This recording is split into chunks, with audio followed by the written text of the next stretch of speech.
কিউর্স, আজকে যদি একটা নতুন প্লেয়ারকে জিজ্ঞাসা করা হয় যে ফ্রি ফায়ারের সব থেকে শক্তিশালী গান কোনটা, তাহলে সে গোনাগুনতি কয়েকটা বন্দুকের নাম করবে, আর যার মধ্যে মেজরলি AWM এর নামটা কিন্তু থাকবে। কারণ ফ্রি ফায়ারে এটাই একটা গান যেটা কিনা ভেস্ট পড়ার পরও 150 থেকে 175 পর্যন্ত ড্যামেজ দিয়ে থাকে। আর এই একই প্রশ্ন যদি একজন ওল্ড প্লেয়ারকে জিজ্ঞাসা করো, তাহলে সে বলবে ভাই অম কি জিনিস। ফ্রি ফায়ারের ইতিহাসে এমনও একটা ওয়েপন ছিল যাকে কিনা 5-6টা অম মিলে সালামি ঠুকতো।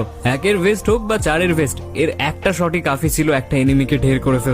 যদিও এটা ওভার পাওয়ার হয়ে যাওয়ায় প্রথমে এটার অ্যাবিলিটিকে চেঞ্জ করা হয় এবং পরে গিয়ে এটাকে পুরোপুরিভাবে গেম থেকে সরিয়ে দেওয়া হয়। ফ্রি ফায়ারের এই 7 বছরের ইতিহাসে এই গানটার শুধুমাত্র একটা স্কিন লঞ্চ হয়েছে, যেটা কিনা এখনো পর্যন্ত কারো হাতে দেখলে তাকে ওল্ড প্লেয়ার হিসেবে সম্মান দেওয়া হয়। গানটার নাম আমি বলবো না, তোমরা গেস করবে কমেন্ট বক্সে।